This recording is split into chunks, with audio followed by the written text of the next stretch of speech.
Olá pessoal, nessa aula de hoje nós iremos revisar um pouco sobre eletromagnetismo, tanto a parte teórica quanto a parte de fórmulas. Lembrando que com eletromagnetismo a gente encerra o conteúdo de Física 2 e a partir desse momento é só revisão. E para revisar a parte de eletromagnetismo, eu optei por pegar as 4 primeiras questões dos exercícios de fixação da aula de revisão. Por que eu optei? Porque eu percebi que são questões bem variadas, com abordagens também bem diferentes. Então, acaba sendo uma boa forma de revisar o conteúdo, certo? Então, vamos logo para a questão 1. A primeira questão é uma questão da FUVEST, certo? E ela fala: considere um ímã em forma de barra apoiado sobre uma mesa. Você segura entre os dedos outro ímã em forma de barra e investiga as forças magnéticas que agem sobre ele, nas proximidades do ímã apoiado sobre a mesa, certo? Você conclui que o ímã entre seus dedos sempre será atraído pelo ímã fixo, tenderá sempre a girar, não será atraído nem repelido, poderá ser atraído ou repelido. Essa imagem, ela nos traz essa situação, certo?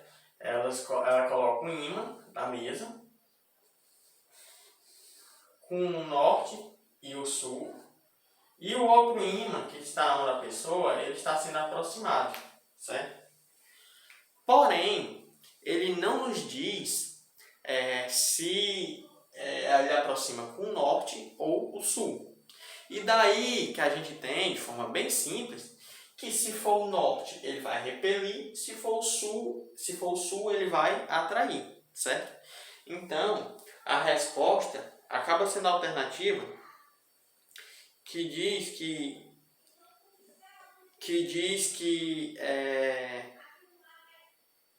que poderá ser atraído ou repelido, certo? Porque depende de qual polo do ímã você está aproximando. A alternativa C, que fala que ele tenderá sempre a girar, se você pensar um pouco, quando você aproxima o norte, ele tende a repelir. Se aquele norte estiver bem alinhadozinho com o norte do ímã fixo, a repulsão vai ser bem linear. Se tiver um pouco desorientado, ele vai tender a realmente dar um giro, certo? Então tem essa tendência a girar, mas ela não é sempre. Lembrando, se for uma repulsão, tem que estar bem alinhado. E se for uma atração, a atração vai ser linear, não tem atração circular, certo? Então é por isso que esse item está errado. E o gabarito correto é o item E. Poderá ser atraído ou repelido, certo? Questão bem simples e serve mais para revisar conceitos. Essa questão 2, ela é uma questão que é um pouco mais elaborada, certo? Mas ela não é tão difícil assim. É muito aplicação de fórmula. E essa questão ela nos diz o seguinte: uma bobina formada por 5 espiras que possui um raio igual a 3 centímetros é atravessada por um campo magnético perpendicular ao plano da bobina. Só lembrando, uma bobina ela é o conjunto de espiras, certo? No caso aqui ele diz que é 5 espiras. Então, se a gente precisasse usar a fórmula do campo magnético, a gente sabe que da bobina é μ0i sobre 2r. No caso, para encontrar da espira é μ0i sobre 2r. No caso, para encontrar da bobina, a gente multiplicaria por 5, porque são 5 espiras nesse caso da questão, certo? Então, é basicamente a mesma fórmula, mas você multiplica pelo tanto de espiras que constitui a bobina. Vamos dar sequência. Se o campo magnético tem seu módulo variando de 1 até 3,5 T em 9 milissegundos, é correto afirmar que a força eletromotriz induzida foi, em média, igual a... Pois bem, aqui vocês têm que conhecer uma fórmula, que essa fórmula ela diz que a força eletromotriz é igual à variação do fluxo sobre a variação do tempo, certo? Essa fórmula até então eu não tinha apresentado para vocês porque é bastante difícil a gente trabalhar com ela em questão, Mas é bom vocês saberem porque acaba se tornando uma ferramenta a mais que pode vir a ser útil na hora do vestibular. Então vamos lá, aplicar essa forma. A gente sabe que o fluxo magnético ele é dado por BA cosseno de θ, certo?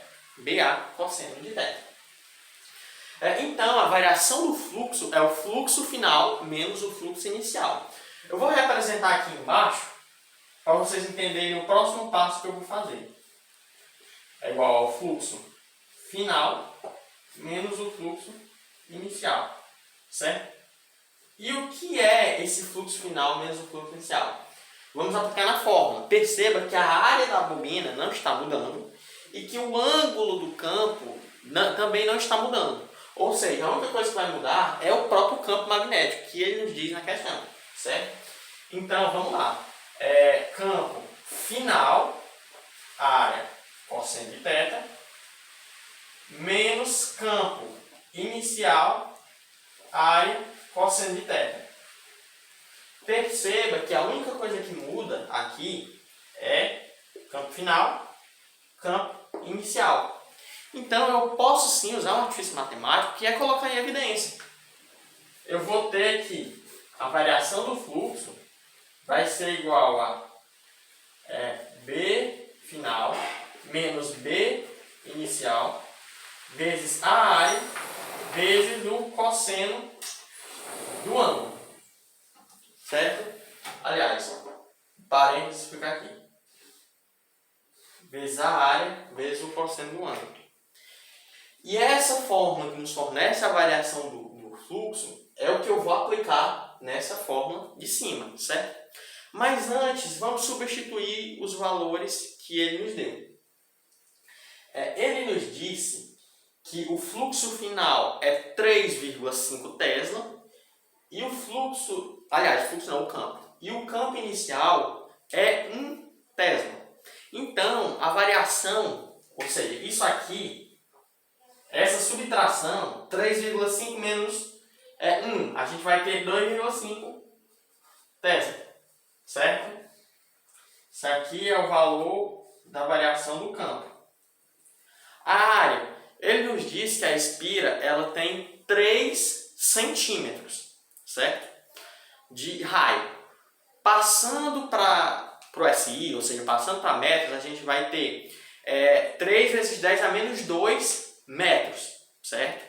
Lembrando que a área de um círculo equivale a πr ao quadrado, a gente tem π vezes... Eu vou colocar logo direto,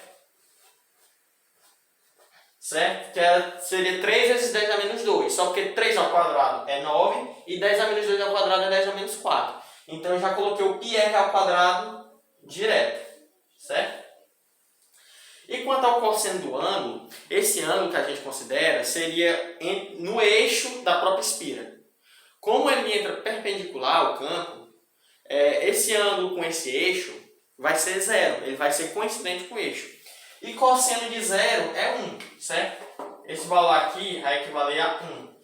Então eu nem vou colocar, o fluxo vai ficar dessa forma aqui. E o tempo, ele nos informou na questão que equivale a 9 milissegundos. Ou seja, esse tempo aqui, ele é 9 vezes 10 a menos 3 segundos no SI. Então eu vou aplicar na fórmula, certo? A força eletromotriz induzida vai ser a variação do fluxo que a gente encontrou, 2,5 π 9 vezes 10 a menos 4, dividido pelo tempo, 9 vezes 10 a menos 3, certo? De cara, eu posso cancelar esse 9 com esse 9.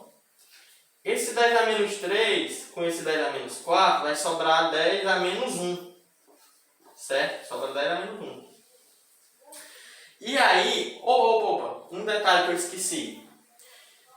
Aqui o campo, ele não é só isso. Seria isso se fosse uma espira. Mas a bobina é composta por 5 espiras. Eu peço até desculpas por esse esquecimento. Eu tinha que colocar um 5 aqui, certo? Porque isso aqui, esse fluxo, ele equivale ao fluxo de uma espira, mas a gente tem 5 espiras, então eu tinha que multiplicar por 5. 5 vezes 2,5 vai dar... Aliás, vamos fazer logo 2,5 vezes 10 a menos 1. É só voltar uma casa e fica 0,25. 0,25 vezes 5, a gente vai ter 1,25 π. Certo? A questão não traz nenhum valor com π, mas ela pede aproximadamente. Se a gente aproximar π para 3, certo? Se a gente aproximar para 3 vezes 1,5, a gente vai ter 3,75. E essa é a resposta. É o item E. Aproximadamente 3,75 volts. Certo? Perceba que não há dificuldade. Você simplesmente sabe as fórmulas e com base nas unidades que a questão fornece, você raciocina. Eu posso usar tal fórmula? Não, essa fórmula eu não posso usar porque ele não me forneceu tal coisa. E essa outra eu posso? Essa outra eu posso porque ele me forneceu tudo. Foi o que eu fiz aqui. A fórmula para encontrar força não tem saída. É essa. A força eletromotriz, né? No caso a DDP. Não tem outra saída. É essa. Agora, para encontrar o fluxo, eu tive que usar outra fórmula. Então, eu encaixei uma fórmula dentro da outra. Vocês têm que ficar atentos, porque isso é muito comum em questões de vestibular. E, às vezes, não só do mesmo ramo da física. Você tem que usar uma fórmula da mecânica dentro da elétrica, certo? No caso daquela questão dos geradores, por exemplo, que é a queda d'água, a energia cinética e tal. Pois é, vocês têm que ficar atentos a esses detalhes, porque, às vezes, é necessário fazer esse tipo de coisa. Vamos agora para a questão 3.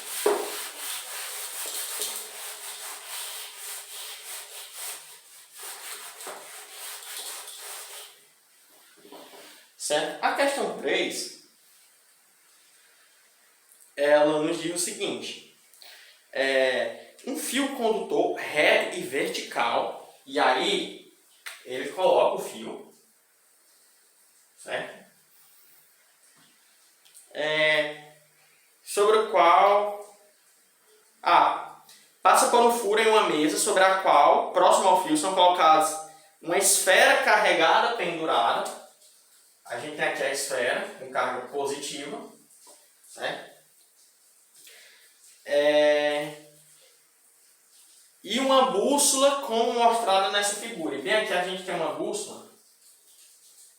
E a bússola ela está apontando para cá, ou seja, o norte da Terra é para cá. E ele quer saber o que ocorre quando uma corrente é estabelecida no fio. Pois bem, o mais fácil de se analisar é com relação à esfera. Por quê? Se vocês se recordarem, no fio, a corrente que vai estar passando, ela vai ser em consequência da movimentação dos elétrons. Ou seja, os elétrons eles têm carga negativa. Como a esfera tem carga positiva e aqui está passando carga negativa, automaticamente você entende que vai haver uma atração dessa esfera pelo fio, certo? Essa é a parte mais simples da análise. Já com relação à bússola, o que é que vocês têm que se lembrar? Vocês têm que se lembrar da regra da mão direita, da primeira regra da mão direita. Então vamos lá, lembrando que a bússola ela sempre se orienta com relação às linhas de campo. E é por isso que ela aponta para o norte, aproximadamente para o norte geográfico da Terra, certo? Porque ela segue as linhas do norte magnético em direção ao sul magnético. Então vamos lá. Se eu estabeleço nesse fio uma corrente subindo, certo? A primeira regra, eu coloco o polegar no sentido da corrente e esses outros dedos eles fornecem o campo. Perceba que está nesse sentido, então o campo vai ser girando nesse sentido. E aí, essa bússola que está apontando para cá, ela ia se orientar no sentido do campo, ou seja, ela ia apontar para frente, certo? Caso a corrente fosse para baixo, aí o campo ele ia ser circular nesse sentido. E aí, a bússola ela está apontando, entrando no plano. Então, vocês percebam que a bússola que está apontando para o norte, certo? O norte geográfico da Terra, ela vai mudar a posição dela por causa da corrente, certo? E para você descobrir para que lado ela vai apontar, você usa a regra da mão direita, descobre o sentido do campo e a bússola se alinha com o campo. Então vamos ver qual é a alternativa que traz essa informação para a gente. O item A diz que a agulha da bússola vai apontar para uma outra direção e a esfera permanece na mesma posição. Errado. B. A agulha da bússola vai apontar para uma outra direção e a esfera vai se aproximar do fio. Opa, não precisa nem ler o resto. Já encontramos a nossa resposta. A alternativa B é a correta para essa questão. Certo? E a quarta questão é uma questão bem simples, também basicamente aplicação de fórmula, mas a ideia dela é bem interessante. Ela diz que duas espiras circulares, concêntricas e coplanares, aí ele dá o desenho, ele coloca uma espira assim, e por dentro dela tem outra espira, certo? E nessa de fora, a corrente ela se dá nesse sentido, e nessa de dentro a corrente ela se dá nesse sentido, certo? E aí ele fala que R1 igual a 0,4 R2.